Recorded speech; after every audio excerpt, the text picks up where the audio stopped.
So yun na nga mga saksid. Magandang araw sa ating lahat mga saksid. For today's video, syempre magdi-deliver tayo mga saksid dito sa Rizal, Nueva Ecija mga saksid dahil meron tayong kasaksid na bumili ng ating promo mga saksid na which is 5 galon at may libre kang 1 galon mga saksid. Naku, san ka pa niya no? Kaya mga saksid, pinuntahan na natin si Sir no para ma-explain natin ang paggamit ng Goshen sa kanyang taniman which is sa palayan niya gagamitin mga saksid. Kaya kung di ka pa nakaka-avail at taniman na ngayon mga saksid, syempre mag-avail ka na ng ating Goshen All-Purpose Foliar Fertilizer 5+1 promo mga saksid. Mag-message ka lang dyan. And then mag-message din po kayo mga saksid sa iba pang mga promo natin na makikita nyo po dito sa ating FB page. So yun, at nandito tayo mga saksid. Siyempre, park lang natin itong ating service para maibigay na natin sir at ma-explain na natin kung paano ang paggamit ng Goshen All-Purpose Foliar Fertilizer. Sa kahit anong halaman, kahit gulay, palay, prutas, o mga puno, bulaklak man yan mga saksid, pwedeng-pwede itong Goshen All-Purpose Foliar Fertilizer. Let's go! Yan, ito mga kasaksid, binababa na nga natin no, kanyang order mga kasaksid para ating masimulan ng ating pakikipag-usap kay sir.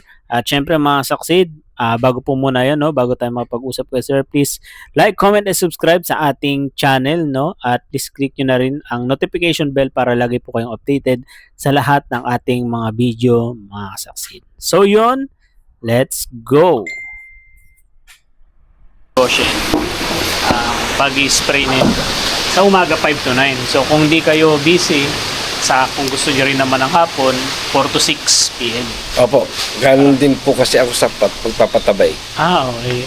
Tuwing hapon o tuwing maga. Pero ang mas the best dyan is hapon talaga. Opo, kasi diretsong malamig eh. Mas gusto ko namin hapon nag-spray. Yun sir. Mostly basta pag nakita namin alas 4, wala nang pan na. Tira. Hindi kami, kasi pag maga kasi, siyempre, pag nag-spray ka ng maga, umaraw, Yan. mainit. Kakaroon siya ng, siyempre, reaction, nababawasan yung, kasi yung mga pumatong sa dahon. Kasi pag hapon kasi pananaw namin, lalo na kapag kinabukasan, siyempre magkakahamog yun. Bibira diretso doon po. Yun ang maganda sir, tama-tama yun. Tapos sa ano naman sir, mixing naman niya. Palay naman sir yung ano? Opo, palay po. Sa palay sir, 200 ml to 300 ml ang mixing. Opo. So kung iano mo siya sa lata, isa't kalahati ng lata ng sardinas pag 200 ml. Opo. Pag 300, 2 lata ng sardinas. Meron kaming Meron kayo sukatan sir. Mas maganda yun sir para at least ano. Tapos siguro shake nyo lang sir ng maigo yung tapos hugasan yung knapsack sprayer nyo naman ng may kumukulong tubig o kaya may sabon kung pinagamitan nyo ng chemical. Kanyari, ginamit nyo sa insecticide. Ibig sabihin, mas maganda siya kapag ginamit. Iba kasi pang damo ko eh. Hindi ng kukan eh. Pag ginamit ka sa insecticide, ito paggagamit ko, kailan malinis yung pan. Yes, sir. Opo. Kasi hindi siya pwedeng mahaluan ng chemical. Okay. Kasi good bacteria niya. Mamamatay. Saka hindi pwede sa mainit ang alam ko. Yes, sir. Hindi pwede sa mainit. Kailangan sa malilim lang. Malilim. Tapos ano siya, sir, kailangan yung gagamitin nyo rin tubig. Sa bagay, wala naman ditong nawasa. Wala po. Ginagamit. Irrigated po kami. Irrigated. Irrigated system. Ayun. Yun lang naman, sir, yung ano niya, mahalaga sa kanya. At kung mag-i-spray man kayo, sir, ng pang-chemical o insecticide, fungicide o kaya pesticide, mag-spray muna kayo nun.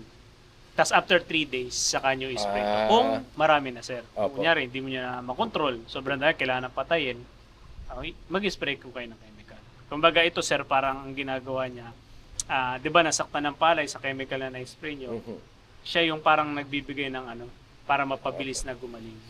Kasi ang programa po namin dito, 2 application lang kami sa isang hektarya. Anong the best DAT ang application niya? Yung spray nyo sa 2 beses lang. 2 beses lang. Siguro sir, sa isang hektarya, kung 2 beses kayo, lipat tanim ba sir? Lipat tanim po kami. Lipat tanim. Hindi kayo nagano. Sa lipat tanim sir, siguro siya sir, itaon nyo sa 45 days to 60 or 65 days. Kasi yun sir, kasi yung paggipi. Opo. Di ba, gipi na 45 days. After na nun kasi pagbubuntis na, 60 or 65 days.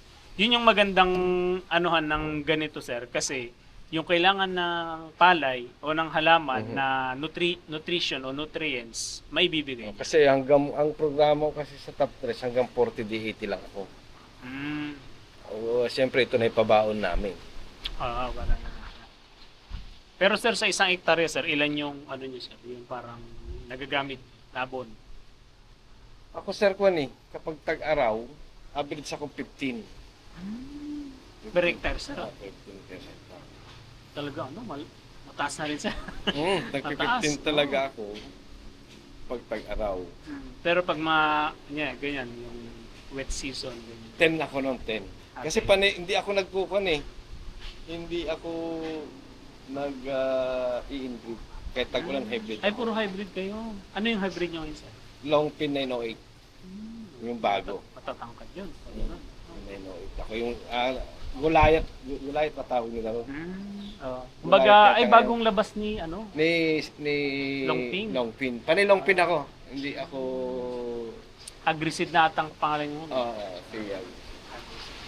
Pero meron akong ngayon NK.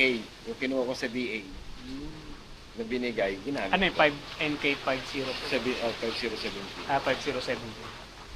ng Syngenta. Ay, puro ano pala kayo, sir? Hybrid. Kaya tinamaan lang kasi ako nung bagyong CO1. Ay, itong last lang. yung Kasi yun talagang may pinagpag niya Hindi niya napadapa yung Syngenta ko, 6003, sa jackpot. Pero yung bunga, nilaga halos 50%, 60% nilagas. Kaya nalugi na naman ang magsasaka. Nalugi pala kami. Pero kung nag-inbreed ako, baka hindi ako nalugi. Break even lang. Kasi yung inbreed matibay kasi sa bagyo. Saka isa pa, mas maliit ang maintenance. Malit ang Kasi sa inbreed, 7 lang ako Saka ko, nag-organic din ako. Ang tain ng paniki. Okay. Yun yung inaano, sir, nilalagay sa kasi malakas rin sa nitrogen. Yung mga tayo ng kalabaw, sir, May mga kalabaw kami. Ayan, hindi nalagay namin, pero hindi naman sapat. Yung ipot kasi ng manok,